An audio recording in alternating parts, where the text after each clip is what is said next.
Out. I am Citizen Jones Hussein.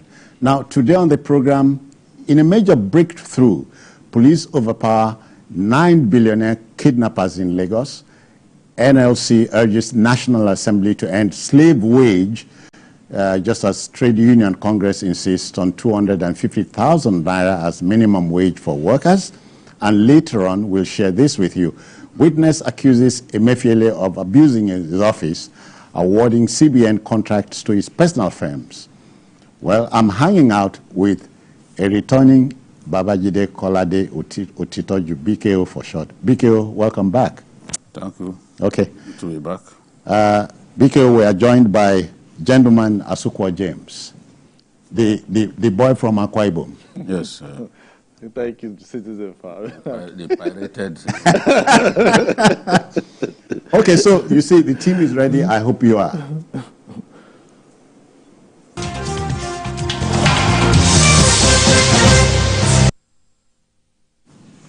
Now let's go. You know, regardless of what we think or feel about it, if the Nigeria police want to up the ante and nail felons, big and small, it can. The police command in Lagos State has thumped its chest by admitting that its men have killed 9 suspected kidnappers who target high net worth residents, billionaire kidnappers you may call them. Now the spokesman of the command, Benjamin Hundeyin, said the criminals were felled during a gun battle. Of course, the police acted on intelligence. Well, sharing intelligence, BKO, is key in this matter. First, let's share the story by TVC senior correspondent Ivy Kanu. Ivy, it's over to you now.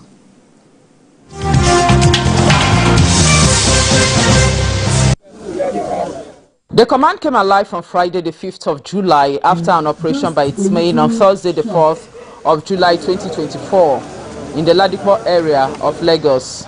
In that operation, 9 kidnappers lost their lives.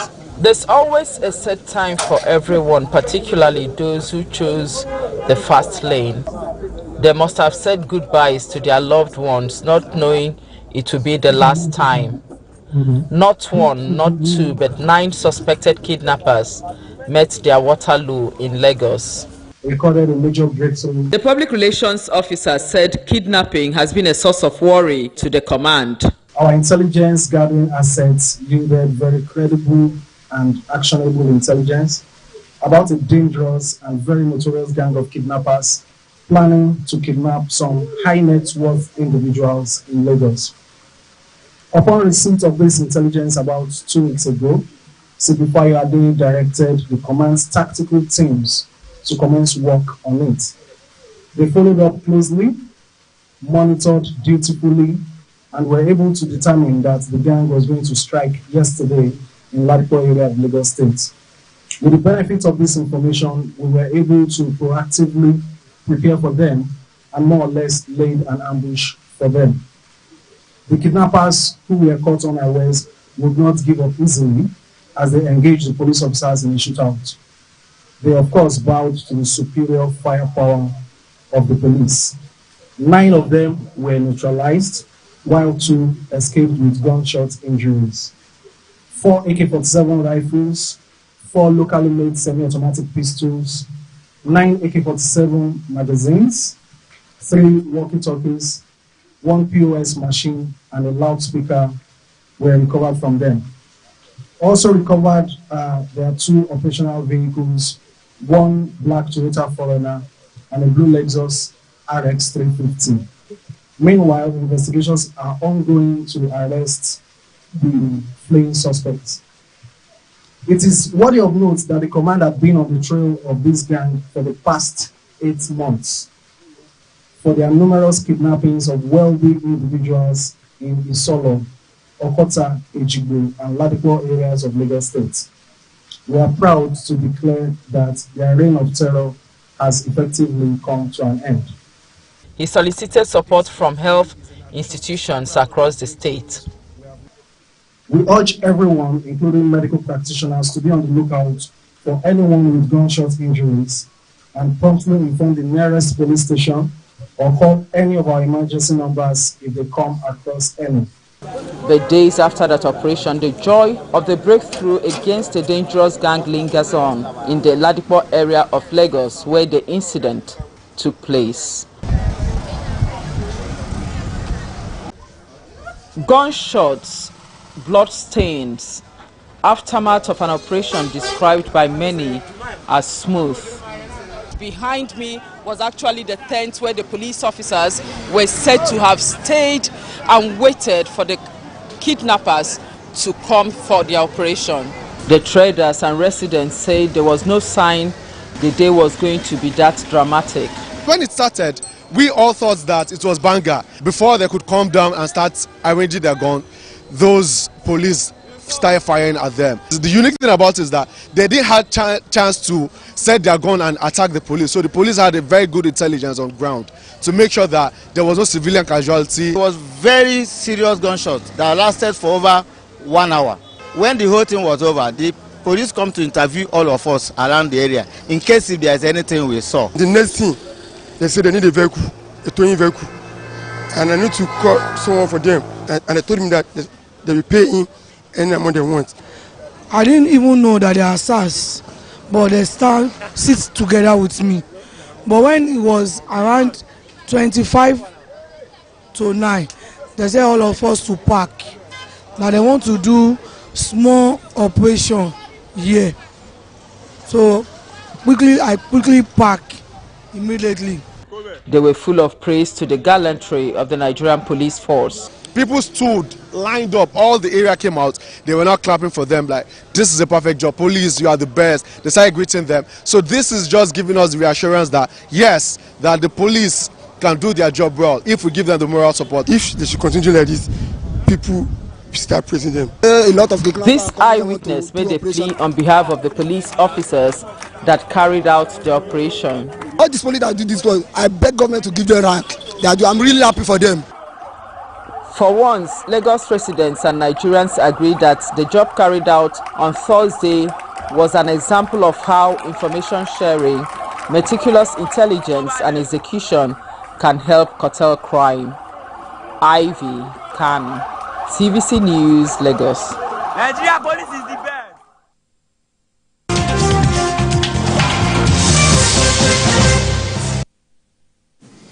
Yeah, you heard that statement. Nigerian police is the best. Yeah, but it can be if Biko, intelligence sharing is key here. That's what I underlined in the report. He shared intelligence and police acted on the intelligence. Yes, credible intelligence. That's it. Sometimes people provide intelligence that leads to nowhere. That's not the sort of intelligence that we want. Credible intelligence, actionable intelligence. Yeah. The kind of intelligence that will not go wrong. But so in this case, it's a two-way street. The police must give confidence, so the public will be ready to volunteer intelligence. The public, you see, we can talk about why sometimes people are afraid to give intelligence. Okay. But I don't want to go into that today. Today, I want to commend the police for what it has done. Oh, yeah. What the police did in Lagos, the Commissioner of Police's tactical team, under the supervision of the Commissioner of Police Lagos State, he laid out the strategy, he directed the boys, he led from the front to ensure that the police were successful in this operation. Yeah. And this, the success of this kind of operation is what that great wrestler, Brett the Hitman Hart, would describe as the excellence of execution. Okay. Excellence of execution. You know, Brett the Hitman called himself the best there is, the best there was, the best there will ever be. And he was noted for delivering that final blow on the enemy. Okay. I mean, the fellow wrestlers. I think it was only once that somebody kicked out of his finishing move. So what the police did is the excellence of execution. They knew these guys were coming. They waited for them. And one of the best strategies in warfare is the ambush.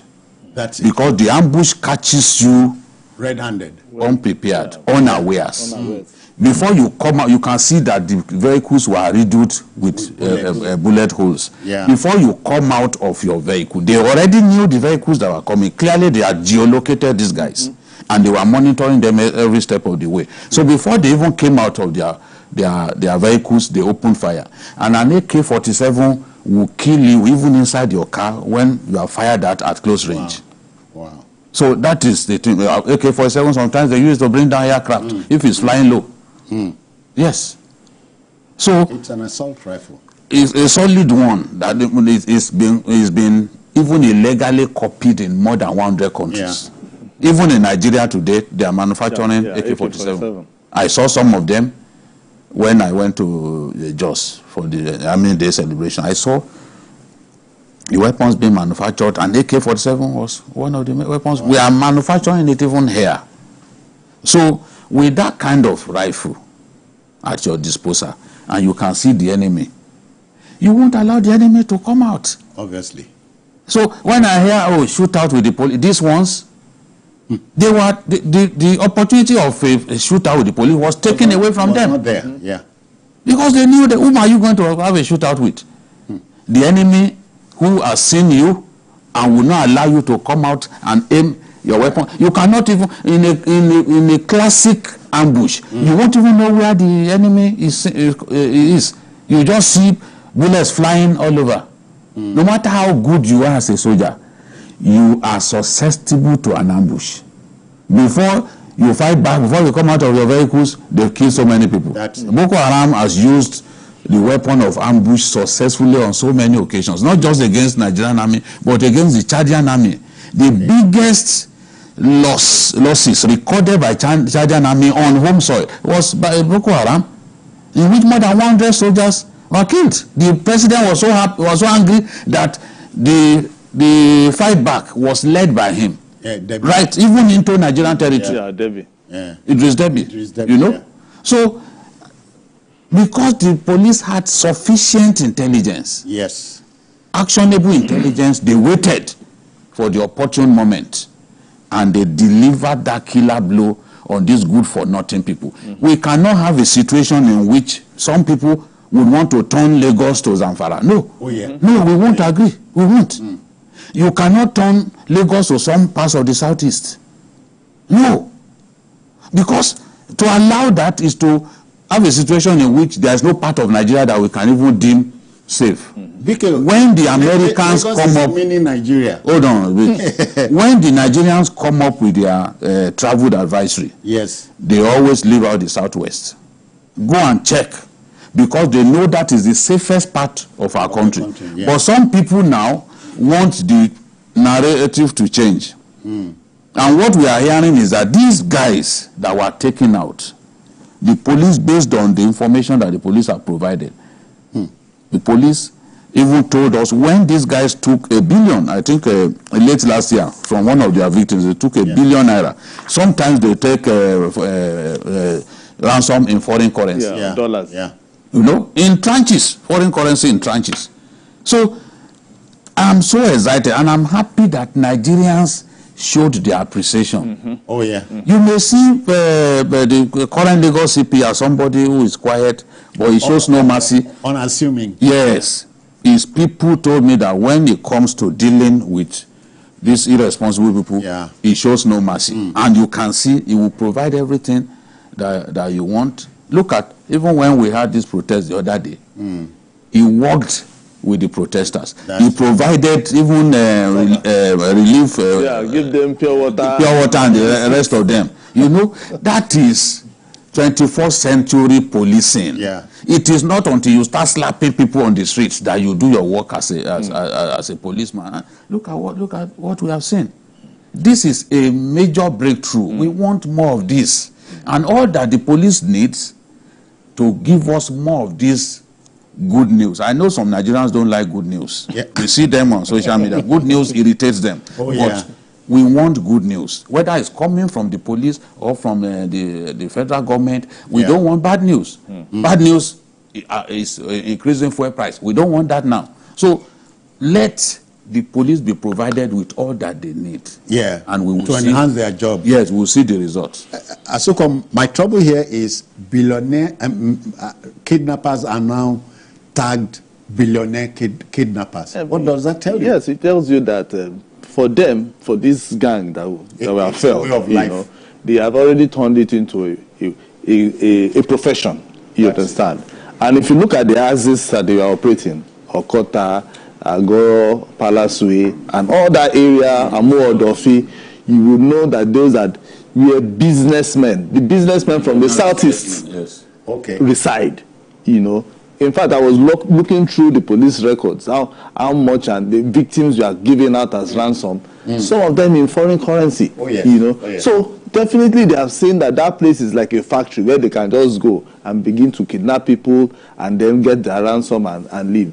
That even families refuse to even give police, you know, intelligence. But this one, why this one actually, you know, was successful was because a friend of one of those who they were about to kidnap, you know, actually gave him that information, and then from there the police got involved.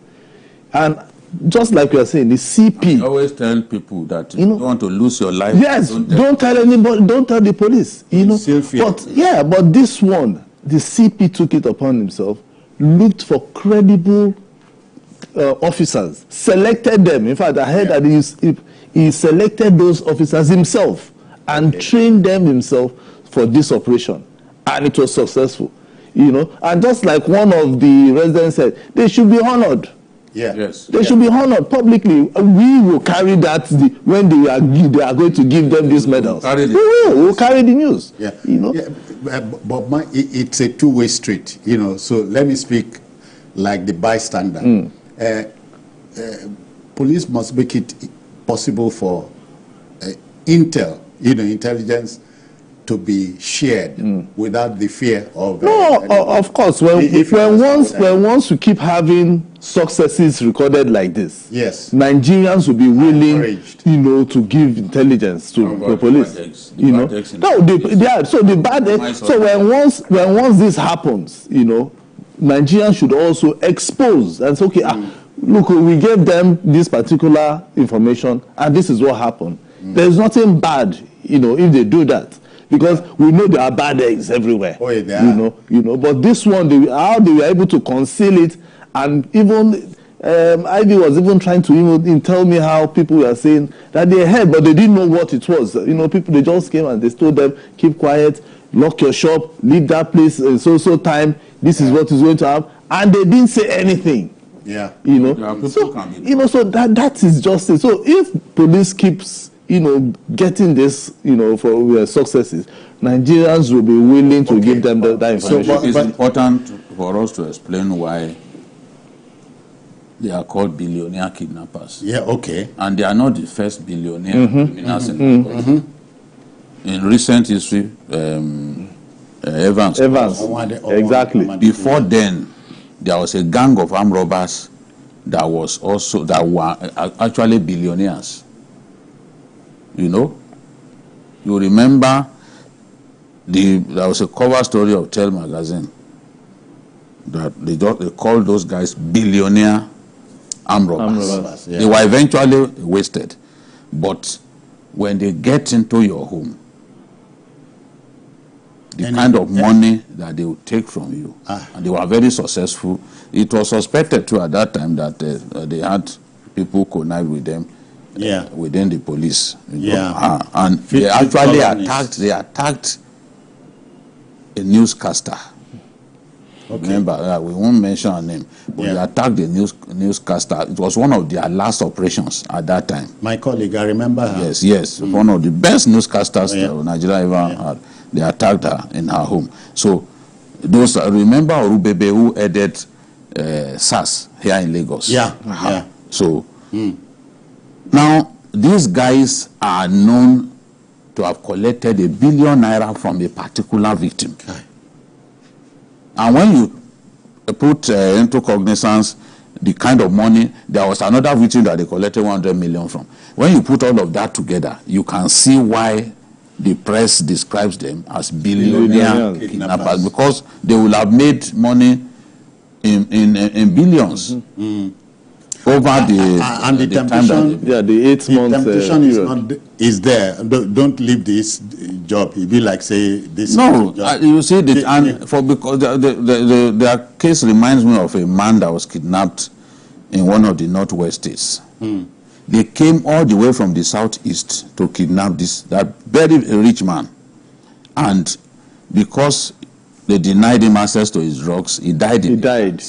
When he died, you know what they did?